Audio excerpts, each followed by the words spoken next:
Hey everybody, and welcome to Autumn Lee at Home. I'm Autumn Lee if you're new. We are going to make salsa today. I'm gonna try water bath canning it. We just got all of our ingredients from a farmer's market, and so now we're heading back to get started. If you are new to this channel, go ahead and click that subscribe button. I am so grateful you have taken the time out of your day to join us as we learn how to water bath can salsa. Last year we took the time to make freezer salsas, and I actually made two different ones. One was just regular salsa, the other one was peach salsa, and my family absolutely loved the regular one way more than the peach one. I think we made about 12 little containers of it, and it was freezer salsa, so I never actually water bath canned any of it. And this year I just really wanted to try to make shelf-stable salsa that doesn't have to go in the freezer. If you have never water bath canned or don't know how to do any of that or don't have any of the equipment for it, you are welcome to make salsa with us and then just skip the whole water bath canning step and use containers, stick it in the freezer, and you will still have fresh salsa. It turned out great. The flavor was fantastic, but this year I really wanted to try water bath canning, and the reason being is over the past year when we were using the freezer salsa, I noticed that you really kind of had to plan ahead. That was the only downfall to having freezer salsa. It saves a lot of time in the front, in the beginning. However, you have to kind of plan ahead. You can't just decide, oh, I want some salsa right now and run and grab it. You have to be able to pull it out of the freezer ahead of time, let it thaw before it was ready to eat. Last year, I made the mistake of trying to chop everything by hand, and I very much regretted not having one of these. I am not typically one for gadgets. I don't love having a ton of gadgets unless it's one that I know I'm going to use frequently. But when we make salsa, my kids absolutely love it. And last year I spent hours chopping and I was so tired of chopping by the time we were finished. The actual process of making the salsa is extremely simple. You just chop it all, throw it in one big pot, which I have right here, and kind of let it come to a boil, cook down, and then put it in your jars and water bath can it. So it's extremely simple, except for the time-consuming job of chopping and dicing. So this year I splurged and I kind of treated myself to a gadget, and we're gonna utilize it. So hopefully that will help save us time. And I'm gonna go ahead and get my pot. It did say, called for like a stainless steel pot. So I went ahead and pulled that one out, and we'll use that one. I may have to kind of divide my time up. I may make my salsa first, and then I may have to water bath can it later this evening depending on timing, because my kids started back school this week, and so I will need to pause and go get them from school, but that is okay. We can make the salsa now and then water bath can it later. This little gadget, I'm gonna see, this is the one I was talking about a second ago. I'm gonna see how it works. If it works well, I'll let you know whether it's worth getting it or not.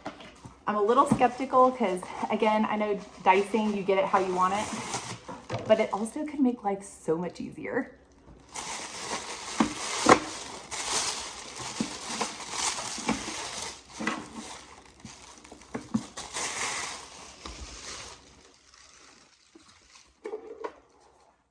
Oh, that's gonna make it so much easier. I am gonna get this a really quick wash.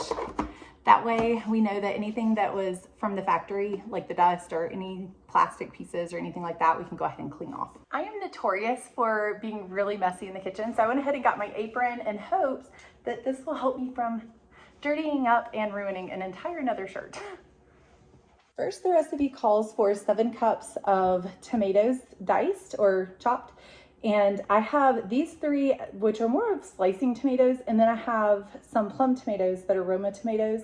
I think last time I did mostly these, but I think I plan to do a little bit of both this time just because I want to make sure that it's not going to be quite as watery as last time. But I mean, look how pretty those are on the inside. I don't think that's really going to be I shouldn't be too concerned about that. If you get ones from the store, they'd probably be more watery than these, because I mean, these have a lot of meat to them. And what's really nice about this dicing device is once I chop or slice these, all I have to do is stick them in here. That's kind of close. Let me see if I can move it to where you can see a little better. What's really nice is once I slice them like this, all I have to do is stick them in here and it will chop them even finer. But this, I do plan to use this one for like our garlic and maybe jalapenos and peppers, but I want to change it to this one for our tomatoes because I don't want them quite as small. Well, that was easy enough. Okay, so I might have to like cut these a little smaller, but still that would save me a lot of time if it works. Ooh, yay. That is awesome. Think about how much time this is gonna save. Oh, goodness gracious. I should have done this a lot sooner. I mean, look, that's perfect. It did say to peel my tomatoes first, but I'm gonna kind of cheat and just not peel them. I don't think I peeled them last time and it turned out just fine.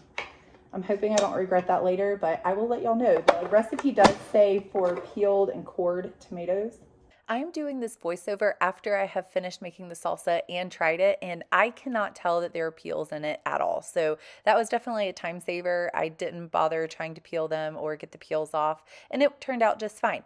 Now, I will say I did core them. I took out any core or like the really solid part towards the top of the tomato, and I would recommend doing that, but that doesn't take that much time per tomato because you're only using so many tomatoes.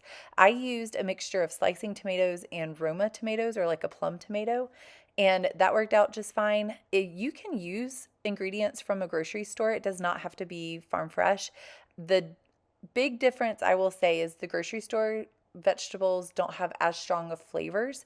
So if you get farm fresh ones like from a local farmer or ones you grow yourself, a lot of times you'll find those tomatoes or vegetables in general have which tomatoes aren't a vegetable, they're a fruit, but you know what I mean. They have a much stronger flavor that is just really fresh. And I would recommend that if you can. But if you can't and all you can do is store-bought, that's completely fine as well. Just know that the store-bought ones, if you get a slicing tomato, can be a little bit more watery, so you may have to cook it down a little bit more. If you can, get the plum tomatoes like Roma tomatoes, and especially if you're doing store-bought, and those would be a lot better for salsa.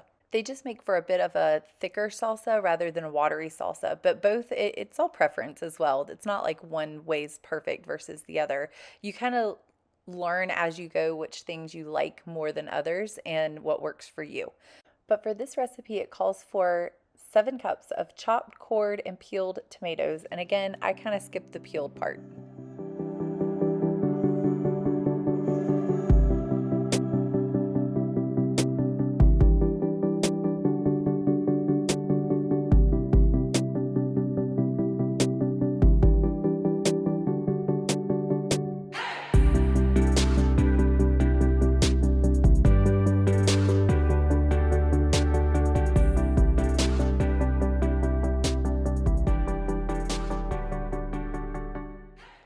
This recipe also calls for 2 cups of chopped onion, 1 cup of chopped green bell pepper, and 8 jalapenos, but I only used 1, and 3 cloves of minced garlic.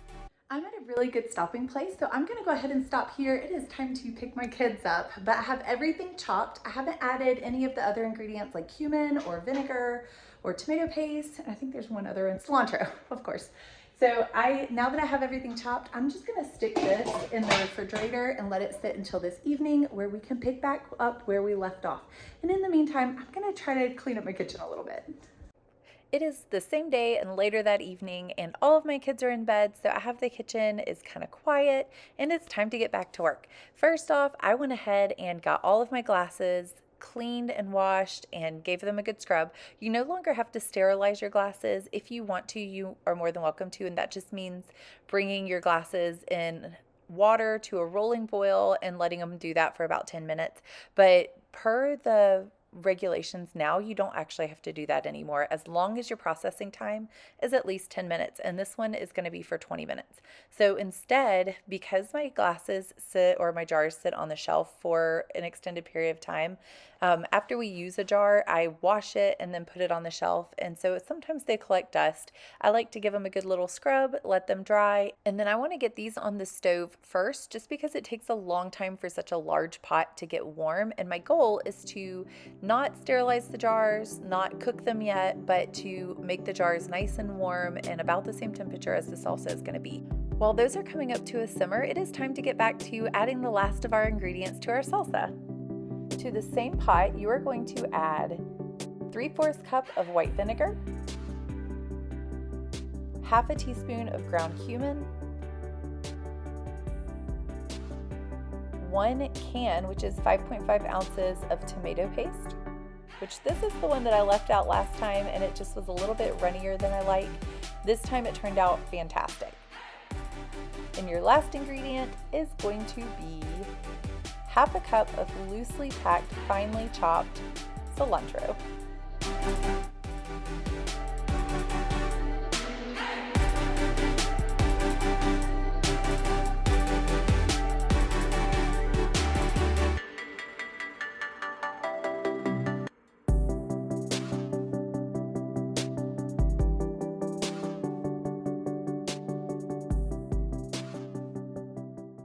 Y'all, it is that easy. Once you have all of these ingredients in one pot, you stick it on the stove and bring it to a boil. You do want it to boil hard for just a moment. Once it goes up to that boil, you can bring it back down to a slower boil. Just make sure you're stirring constantly, because if you don't, there's definitely a chance that it will scorch on the bottom. I literally had to sit there and stir it frequently, which you will see in a little bit later of this video. It got a little boring sitting there waiting for it to boil. But in the meantime, I wanted to share with you guys about the tools that I use for water bath canning. We use just standard ball lids and a funnel to ladle the items in, as well as the ladle, which I didn't show, but this definitely makes the process a lot easier with less spillage, but I always spill just a little bit. The tongs are very handy for trying to get hot jars out of pretty much boiling liquid or boiling water without burning yourself. So strongly recommend the tongs at the very least, but everything else you could probably make do without. And then, of course, lids, which you want to check your lids to make sure there are no dings or rusts, just so that you can, again, have a good seal. This is what our salsa looks like after it's been boiling a little bit, but you want to let it simmer and kind of do a slow boil for about 30 minutes, and that takes time. So you don't want it to scorch, so you have to sit there and watch it. Heavy. Okay. One of the tools that I forgot to mention a second ago is this measuring stick for headspace, and that's what these stair steps are. I'll give you a closer look, but if you look closer, you can see like the different numbers. Ooh, I have it backwards. See the different numbers right there on each little tooth? We're actually going to do half an inch of headspace, which would be that very center one right there, and that tells us how much space we have between the liquid, which will be at the top of this stick, and that one, which will sit on the edge of the rim, which I'll show you in a little bit. But that's an important tool, and I had to actually look for it because I didn't know where it went. But we are going to take all of our warm/hot glasses and mason jars out so that we can pour our salsa in.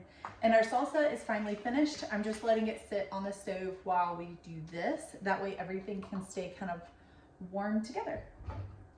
Ouch, that splashed. I have 2 different size mason jars. Now the lids are the same size, so you can still use these lids for both of these jars. One is the smaller one. I want to say it's 8 ounces, but I could be wrong. Either way, the book says you want to process these for 20 minutes, which means that we will put them back in this water bath canner for at least 20 minutes with half an inch of headspace. But when you do 2 different sizes, you always want to go with the processing time of the larger jar. So either way, regardless of what size that is, we are going to process these for 20 minutes, which is what the recipe says for the large jar. All right, I think I got all these out. So I'm gonna stick this back on the stove so that the water stays warm, because we want everything to be about the same temperature, or at least warm slash hot. And that water got me. All right, and it's heavy.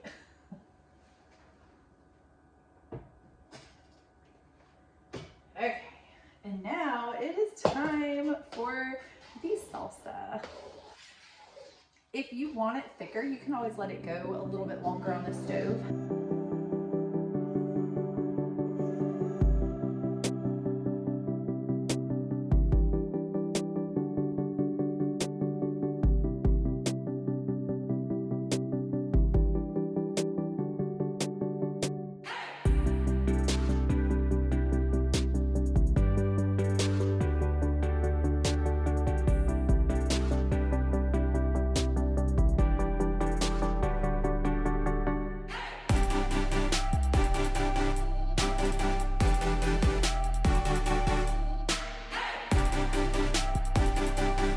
I might pour a little bit to make sure, because it looks like this one's a little bit lower than the others, and that's okay, because I think, yeah, see, a couple of these I went above 1/2 inch headspace, so we're gonna just pour a little bit from each one, and that should cover it.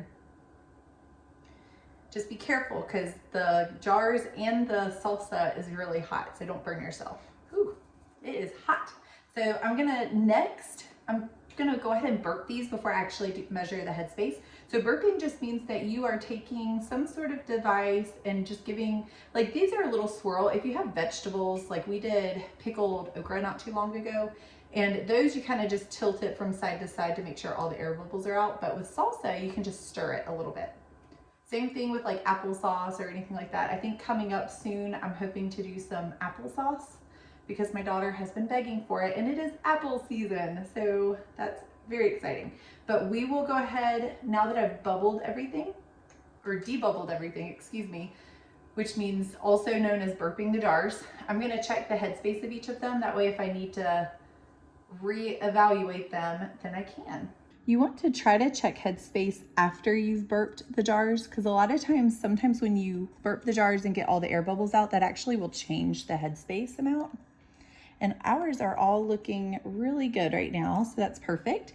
So we are all set, but if you burp them first, then it takes all the air bubbles out, and sometimes that can lower the headspace too. So after you've burped them, then you can check headspace, and if you need to rearrange some of them, then that is fine. But we're good to go. So I'm gonna get distilled white vinegar, which is this right here, and gently go around each edge just to make sure I get any stuff off the edges of the jar. That way we can get a nice, good seal.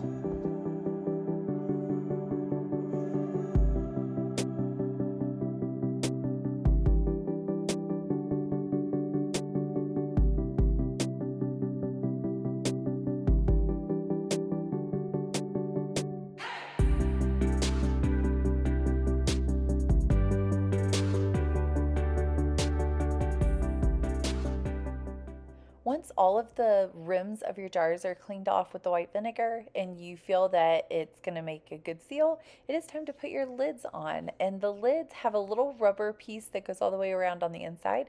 Do your best not to touch that or let any salsa or other items get on that, because that is what allows for a really good seal. If oil from your hands or anything like that gets on it, again, you're increasing that risk of maybe it not sealing quite as easily or quite as well, and we don't want that.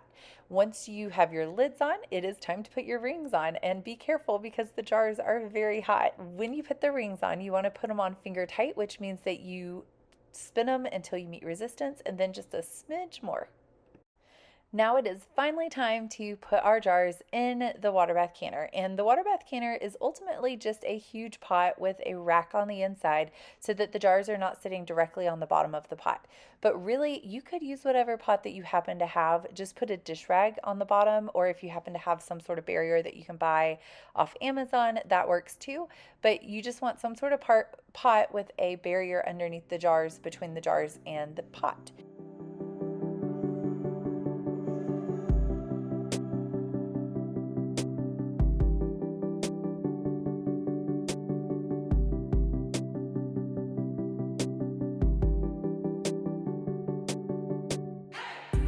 have all of my jars here on the stove, and now I want to make sure that I have at least an inch of water above the tallest jar. So, again, we have the two different sizes. Because this is the tallest one, the pint size, then that's the one I want to check. And a lot of times I like to use, you can use any way you feel best, but I like to use this measuring stick because, for one, I know that this stair step is an inch. So if I can make sure that the water is above that from the tallest jar, and obviously it's well above an inch, which before I took out the water a few minutes ago with the other extra mason jars, it was well over an inch. And I went ahead and took some of the water out, mainly because I wanted to, help this process go a little quicker. And the more water I have in here, the longer that will actually take to boil. So I'm gonna set this up to a little bit higher and put my top on right here. That way we can bring this to a rolling boil. A rolling boil is a boil that regardless of if you stir it, it can't go away. So once it's boiling, give it a quick stir, or if it looks like it's just rolling constantly, that's a rolling boil. That's what you want to see. And once you see that, you can set your timer for 20 minutes. So I had a teeny bit extra of salsa left in my pot right here, just a little bit, like really, really little. I don't know if you can see it along the edge right there, but I decided instead of trying to save it, which it's not enough to really save, I thought I'd give it a taste test and see whether we like it or not. Uh-oh, a chip broke. Here we go. That's the first bite. Has a little bit of onion. Let's see if I can get a little bit of pepper in there too. Maybe a little bit of pepper, but mostly onion and tomato and a little bit of cilantro. So let's give it a taste test.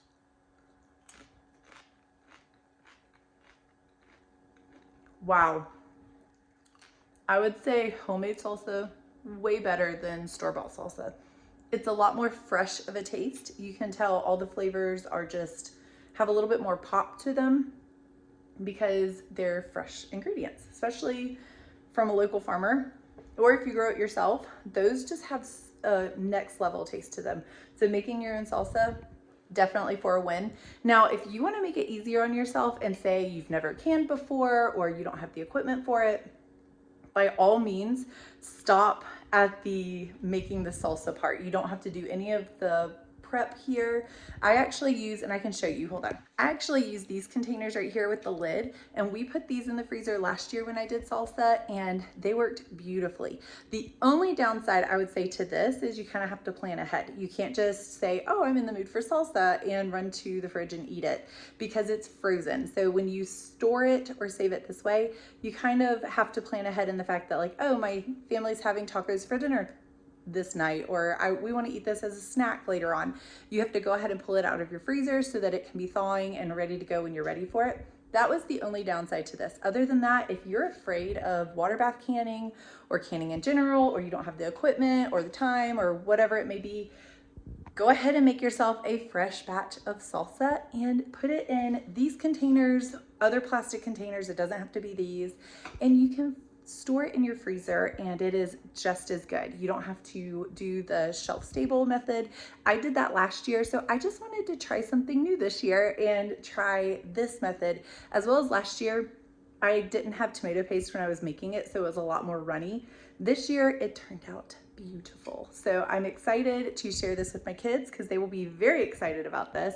I also made peach salsa last year, and I will say that was not our absolute favorite. We still eat it. It's still going to get eaten, but it is not the one that we typically reach for. It just had kind of a weird, not weird, terrible, but just not our favorite taste, I think is the best way to put it. So we're still eating it, just a lot slower. I think I made 6 or 9 containers of that. I can't remember exactly, but we're down to 2 containers of it left. So it is getting eaten, but I will say that the just normal salsa is our all-time favorite. All right, let's see if we have a rolling boil, and that's actually really hot. So I'm gonna grab one of my mittens here. And then you always want to open it away from you because the steam is going to be really hot too. Yes, so this is a rolling boil, and if you keep watching it, you'll see that it doesn't go away, or you could give it a stir, it won't go away. Now that we have that, I'm going to go ahead, without burning myself reaching over, and set a timer for 20 minutes. Our timer is going off, so I'm gonna go ahead, ooh, the steam's hot. I'm gonna go ahead and turn that off and then lift the lid off so it can kind of start releasing. That is definitely a rolling boil now, which it was before, but this is more of what you want to see right here. And anytime I added the lid, that definitely helps it stay at a rolling boil a little bit easier. So I'm going to now turn this off, the stovetop off. And I'm not gonna move this. I'm gonna let it just stay right here and kind of cool off a little bit.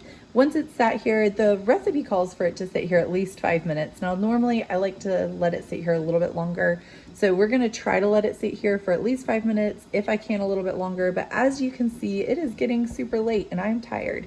So I don't want to leave this in the water overnight because that actually can cause bacteria to grow underneath the rings, which I didn't realize that when I first started canning. So now that I know that, I'm gonna try to pull these out before I go to bed, but I do wanna let them rest at least for 5 to 10 minutes before I do that. So we'll be back in just a moment. It has been 5 to 10 minutes now at least. So I'm gonna go ahead and take these out and let them rest on the counter overnight. I'm not gonna take the, ooh, I just heard a ping. I'm not gonna take the rings off yet, just because I want to give them a good chance to kind of make sure that they seal.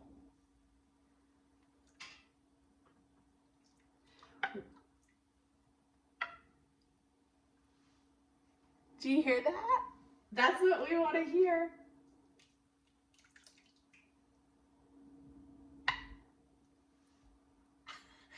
That's a beautiful sound when you're canning. That's what we want to hear, is that ping sound. All right, now that we have all of these out, I'm just gonna let them rest on the counter and cool here. You do want a barrier cloth of some sort so that your hot jars aren't touching your cold counter and then crack or bust. Because all of that hard work you would hate to go to waste with something silly like that. So that is exactly what we want to hear. I get excited when I hear that ping sound because that means that we're getting a good seal. I am going to leave these rings on overnight just to make sure that it, we don't have any issues, but you do want to take them off before putting them on your shelf. They are shelf stable. The ring is not what holds the lid on. The seal and the pressure is actually what holds the lid on the can. So you can take the rings off in the morning once they've fully cooled. I would let them sit for at least 12 hours, if not more. Usually I just kind of forget that they're on my counter for a little bit and then I'll come back. If the rings loosen while they're in the canning process and then you put them on the counter and they're loose, just leave them loose. Just don't touch them. You want to try to leave them alone as much as possible. Otherwise you kind of risk, a false seal or other issues like disease or anything having maybe gotten in them. But we're just gonna leave these here. They look beautiful and I will come back and get them ready. I'll put labels on them of date, what they are, and take the rings off to put them on the shelf. But I just wanna take this time to say thank you so much for joining me here today at Autumnly at Home. I really, truly enjoy doing this. I've been doing this for a few years and I love bringing you guys on this journey. I hope that it inspires you to want to learn how to cook from scratch or maybe even learn how to can and preserve different types of food. But I just want to take this time to say thank you so much for joining me. Please like, subscribe, and share down below. And I post a video every Friday at 5 o'clock. If you would like, you are welcome to watch those. But I will put a playlist right here that is a food preservation playlist. So you are welcome to watch those videos while you wait for my next upload. But I hope to see you guys next time.